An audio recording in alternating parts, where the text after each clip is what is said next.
Dear students, today we are going to start experiment of superposition theorem. But before doing experiment on kit, we have to learn something about the superposition theorem. So देखेंगे superposition theorem कहाँ पर apply करते हैं और उसका statement क्या कहता है, हमें सबसे पहले ये स्टडी करनी होगी। फर्स्ट पॉइंट में देखेंगे superposition theorem apply where in the circuit has voltage और करंट सोर्सेज, मतलब जहाँ पर सर्किट में वोल्टेज और करंट सोर्सेज अवेलेबल होंगे वहाँ पर हम सुपरपोजिशन थ्योरम को अप्लाई करेंगे। Moving forward, it can apply if more than one voltage or current source available in circuit. साथ ही साथ हमें ये भी ध्यान रखना पड़ेगा कि एक से ज़्यादा वोल्टेज और करंट सोर्स हमारे सर्किट में अवेलेबल होने चाहिए। Next point, voltage and current values can be find out by the superposition theorem. अगर कोई पूछते हैं कि सुपरपोजिशन थ्योरम से हम क्या कर रहे हैं, तो हम वोल्टेज और करंट की वैल्यूज़ को सुपरपोजिशन थ्योरम की हेल्प से फाइंड आउट कर सकते हैं। अब हम इसके स्टेटमेंट को देखते हैं कि सुपरपोजिशन थ्योरम का स्टेटमेंट क्या कहता है। देखेंगे, in a linear network containing more than one independent source and dependent source, the resultant current in any element is the algebraic sum of the current that would be produced by each independent source acting alone, all the other independent source being represented meanwhile by their respective internal resistance। मतलब कि अगर आप superposition theorem के statement को देखते हैं और आपके पास एक या एक से ज़्यादा वोल्टेज सोर्स है और करंट सोर्स है, तो आप एक बार में सिर्फ एक वोल्टेज सोर्स को कंसीडर करेंगे और रिस्पेक्टिवली ईच ब्रांच में करंट की वैल्यू को फाइंड आउट करेंगे। इसके बाद आप सभी की वैल्यू को नोट करेंगे और देन आफ्टर सेकंड सोर्स को हम कंसीडर करेंगे और उसके साथ भी सेम प्रोसेस को अप्लाई करेंगे जैसा हमने फर्स्ट सोर्स में किया हुआ था। मतलब हर एक ब्रांच पर करंट की वैल्यू को फाइंड आउट करेंगे और उनकी वैल्यू को रिस्पेक्टिवली नोट करेंगे। फिर हम देखेंगे कि दोनों सोर्सेस को जब हमने इंडिविजुअली यूज़ करके करंट की वैल्यूज़ को फाइंड आउट किया, तो जब हम इन दोनों करंट की वैल्यूज़ को ऐड करते हैं तो फाइनल रिज़ल्ट हमें क्या मिलता है। फाइनल रिज़ल्ट हमें दोनों वैल्यूज़ को ऐड करने पर जो मिलेगा वही हमारी मेन वैल्यू होनी चाहिए। क्लियर? तो अब हम सर्किट को देखेंगे या किट को देखेंगे। तो आप देखिए, यहाँ पर एक पावर सप्लाई है, जो बटन है या जो स्विच है इसको हम ऑन करेंगे तो ये हमें स्विचिंग प्रोवाइड कराएगा। यहाँ पर एक वोल्ट मीटर है जिसमें हम वोल्टेज की रीडिंग देखेंगे जो 15 वोल्ट का है। नेक्स्ट आगे बढ़ेंगे तो हम देखेंगे यहाँ पर करंट मेज़रमेंट के लिए एक हमने मिली एम्पियर लिया हुआ है जो 250 मिली एम्पियर तक की करंट को मेज़र कर सकता है। नेक्स्ट हम आगे बढ़ेंगे तो यहाँ पर 5 वोल्ट का वोल्टेज सोर्स है जो वोल्टेज को मेज़र करेगा। ये थी बात वोल्टेज और एमीटर की, वोल्ट मीटर और एमीटर की, जो हमें वोल्टेज और करंट को मेज़र करके उसकी वैल्यू को डिमॉन्स्ट्रेट करेंगे। हम आगे बढ़ते हैं। जैसा मैंने आपको बताया था कि हमारे सर्किट में 2 वोल्टेज सोर्स होते हैं, तो आप देखेंगे कि यहाँ पर एक 12 वोल्ट का वोल्टेज सोर्स है और नेक्स्ट एंड पे हम देखेंगे कि यहाँ पर एक 5 वोल्ट का वोल्टेज सोर्स दिया गया है। जहाँ हम करंट की बात कर रहे थे तो आप देखेंगे एक फर्स्ट करंट यहाँ पर आपको दिख रही होगी, मिली एम्पियर लिखा हुआ है। सेकेंड ब्रांच हम देखेंगे करंट की, आपको यहाँ पर दिख रही होगी जो R2 के रिस्पेक्ट में है। और थर्ड हम देखेंगे जो लोड R3 के रिस्पेक्ट में हमें थर्ड ब्रांच करंट की दिख रही है। तो अभी तक हमने थ्योरेटिकल फॉर्म देखा कि जो सुपरपोजिशन थ्योरम होती है उसमें हम क्या पढ़ते हैं और हमें क्या परफॉर्म करना होता है। हमने किट में दिए हुए सारे क्वांटिटीज़ को देखा कि क्या क्या अवेलेबल है। अब हम कनेक्शन से स्टार्ट करते हैं। तो सबसे पहले हम फर्स्ट सोर्स को कंसीडर करते हैं जो हमने यहाँ पर 12 वोल्ट कंसीडर किया हुआ है। तो वोल्टेज के बीच में सबसे पहले हमें इंटरनल कनेक्शंस कराने होंगे। तो हम वोल्टेज के पॉजिटिव टर्मिनल को पॉजिटिव टर्मिनल से कनेक्ट करेंगे और वोल्टेज का जो नेगेटिव टर्मिनल होगा इससे हम नेगेटिव टर्मिनल को कनेक्ट करेंगे। फिर आप देखेंगे कि वोल्ट मीटर पे हमें रीडिंग लेनी है, तो हम वोल्ट बैटरी का जो हमारा पॉजिटिव टर्मिनल होगा उसे वोल्ट मीटर के पॉजिटिव टर्मिनल से कनेक्ट करते हैं और जो वो हमारी बैटरी का नेगेटिव टर्मिनल होता है उसे हम negative terminal of volt meter से कनेक्ट करेंगे। इस तरीके से हमारा वोल्टेज साइड का जो कंप्लीट कनेक्शन है वो हो जाता है। अब मैं देखूंगी कि मुझे करंट को मेज़र करना है इस वोल्टेज के रिस्पेक्ट में, तो मुझे अमीटर का कनेक्शन करना होगा।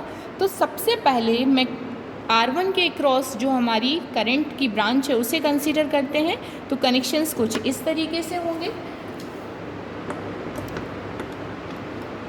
नेक्स्ट, जैसा कि हमने स्टेटमेंट में देखा था कि इन वोल्टेज और करंट सोर्स की जो ब्रांचेस होंगी बाकी सारी ब्रांचेस को शॉर्ट किया जाएगा। तो हम देखते हैं, हम सबसे पहले करंट की सेकंड ब्रांच को इंटरनली शॉर्ट कर देंगे लाइक दिस। हम आगे बढ़ेंगे थर्ड ब्रांच की तरफ, इस ब्रांच को भी हम शॉर्ट कर देंगे कुछ इस तरीके से। और लास्ट जो हमारा सेकेंड एंड का वोल्टेज सोर्स है उसको भी हम शॉर्ट करेंगे कुछ इस तरीके से। तब आप देख पा रहे होंगे कि ये एक बार का सर्किट हमारा पूरा कंप्लीट हो चुका है और जो मल्टीमीटर हमने कनेक्ट किया हुआ है वो करंट की फर्स्ट ब्रांच के साथ किया हुआ है। इट मीन्स कि यहाँ से हमें I1 की वैल्यू फाइंड आउट हो जाएगी। अब हम सप्लाई को ऑन करते हैं, पावर बटन या पावर स्विच को ऑन करते हैं और हम देखेंगे कि हमें वोल्ट मीटर और अमीटर पर क्या रीडिंग मिलने वाली है। तो आप देखेंगे कि जब हमने 15 वोल्ट की वोल्टेज सप्लाई दी हुई है तो हमें 10 वोल्ट का वोल्टेज यहाँ पर मिला और साथ ही साथ जो हमारी मिली एम्पियर में करंट आई वो 150 मिली एम्पियर हमें फर्स्ट ब्रांच के लिए करंट कंसीडर हुई। इसको हम अपनी ऑब्जर्वेशन टेबल में I1 डैश की वैल्यू कंसीडर करेंगे और यहाँ पर लिखेंगे 150 मिली एम्पियर। क्लियर? आगे बढ़ेंगे, हम स्विच को ऑफ करेंगे। फिर जैसा कि हमने स्टेटमेंट में देखा था, हम फर्स्ट ब्रांच को इंटरनली शॉर्ट करेंगे और हमारे अमीटर को कनेक्ट करेंगे सेकंड ब्रांच में। तो वो कुछ इस तरीके से कनेक्शंस होंगे कि ये हम सेकंड जो फर्स्ट हमने I1 कंसीडर की थी इसको शॉर्ट किया और मल्टीमीटर के थ्रू हमने सेकंड ब्रांच में कनेक्शंस एमीटर के दिए। यहाँ पर हम करंट देखेंगे क्या मिलेगी। तो देखिए यहाँ पर जो करंट की वैल्यू हमें फाइंड आउट होती है वो 100-150 के बीच में है। इसका मतलब हम इसको 125 कंसीडर करके चलेंगे। तो I2 डैश की वैल्यू हम अपनी ऑब्जर्वेशन टेबल में नोट करेंगे जो हमें क्या दिख रही है, 125 मिली एम्पियर। क्लियर? आगे बढ़ते हैं। अब हम इस पावर बटन को ऑफ करके वापस थर्ड ब्रांच में कंसीडर करेंगे, करंट की वैल्यू फाइंड आउट करेंगे।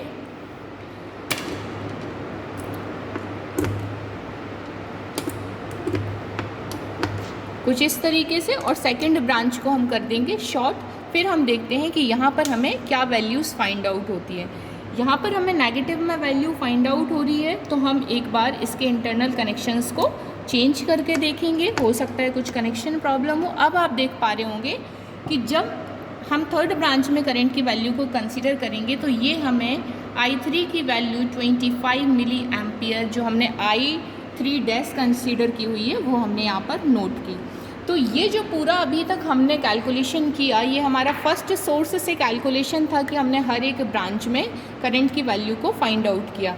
अब हम इसी तरीके से सेकंड सोर्स के थ्रू करेंगे कि कैसे कैसे करंट की वैल्यू को फाइंड आउट किया जा सकता है। ओके, अब हम आगे बढ़ते हुए इस सेकंड सोर्स पर वोल्टेज की सप्लाई को कनेक्ट करेंगे इंटरनली जैसा हमने पहले किया हुआ था।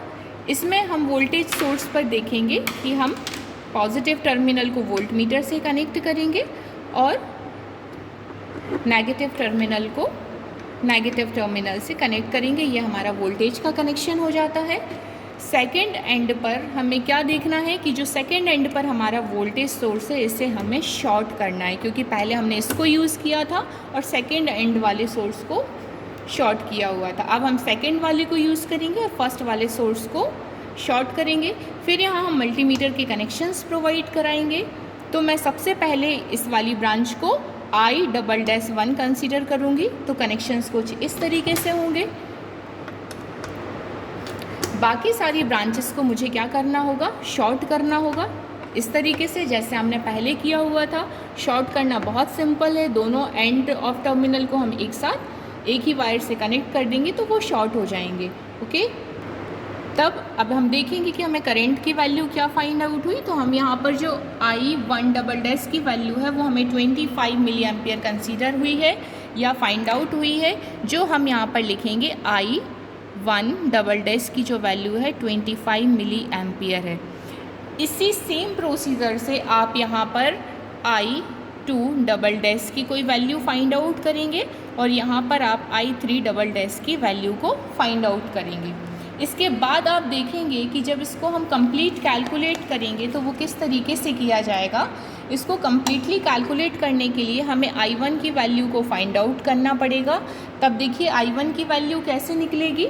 उसके लिए हमें क्या करना होगा, जब हमने इस फर्स्ट सोर्स को कंसीडर किया हुआ था तो करंट ये इस डायरेक्शन में जा रही थी, और जब हमने यहाँ I2 कंसीडर करके सेकेंड एंड को कंसीडर किया है तब करंट इस डायरेक्शन में आएगी। इट मीन्स कि दोनों सोर्सेज से जो करंट प्रोड्यूस हो रही है उनका समेशन यहाँ पर होगा। पर वो समेशन किस तरीके से होगा, यहाँ से आने वाली जो करंट है वो पॉजिटिव होगी और इस तरफ से आने वाली जो करंट है वो नेगेटिव होगी। तो देखेंगे हम किस तरीके से कैलकुलेट करेंगे इसे। पहले हम देखेंगे कि हमें वैल्यूज़ क्या कंसीडर हुई थी।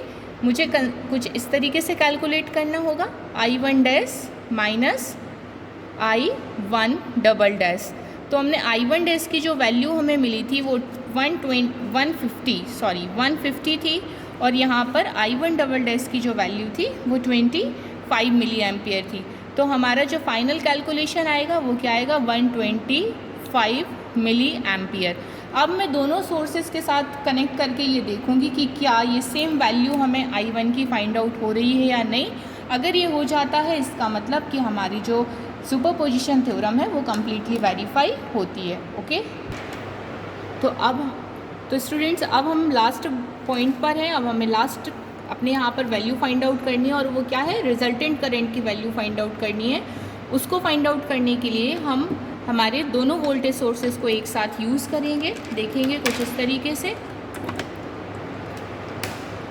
इसके बाद जब हम सेकेंड एंड पर जाएंगे तो सेकेंड एंड पर हमें डबल पैच कॉर्ड वाली केबल का यूज़ करना पड़ेगा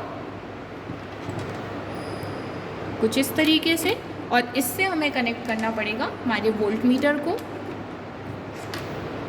ये हुआ कनेक्शन।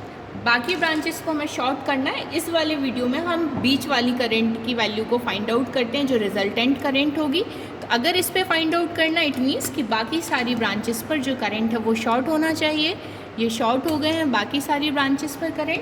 अब हम मल्टीमीटर की हेल्प से वैल्यू को फाइंड आउट करेंगे, कहाँ पर, I2 वाली ब्रांच में। तो देखेंगे हम मल्टीमीटर को कनेक्ट करते हैं कुछ इस तरीके से। मल्टीमीटर कुछ हमारा ऐसा होता है, आपने देखा होगा पहले, ये मल्टीमीटर होता है। मल्टीमीटर में ऑफ है। चूँकि हम मिली एम्पियर में करंट को फाइंड आउट कर रहे हैं तो कनेक्शंस ऊपर में कुछ इस तरीके से होंगे, मिली एम्पियर और ग्राउंड में। आगे हम बढ़ेंगे तो ये मिली एम्पियर इसमें ऑलरेडी लिखा हुआ होता है। हम यहाँ पर सेट करेंगे हमारे पॉइंटर को। अब हम देखेंगे कि स्विच को ऑन करने पर हमें मल्टीमीटर पर क्या वैल्यू मिल रही है, क्या वो रिजल्टेंट करंट के इक्वल है। तो रिजल्टेंट करंट के इक्वल फाइंड आउट करने के लिए हमें सबसे पहले क्या निकालना होगा, I2 की वैल्यू, जो कैसे निकलेगी, I2 प्लस I2 ये फर्स्ट सोर्स से फाइंड आउट की हुई करंट है, ये सेकंड सोर्स से फाइंड आउट की हुई करंट है। I2 की वैल्यू हमें मिली थी 125 मिली एम्पियर, प्लस यहाँ पर मिली थी 52 मिली एम्पियर। जब हम इनको आपस में ऐड करते हैं तो हमें क्या वैल्यू निकल के आएगी, 177 मिली एम्पियर के अप्रॉक्स। अब हम स्विच को ऑन करके मल्टीमीटर में रीडिंग देखेंगे कि क्या वैल्यू इस तरीके से हमें मिल रही है। देखते हैं, देखिए यहाँ पर जो वैल्यू हमें फाइंड आउट हो रही है वो 171.98, थोड़ा सा फ्लक्चुएट हो रही है। अभी देखेंगे पूरा 172 मिल रहा है।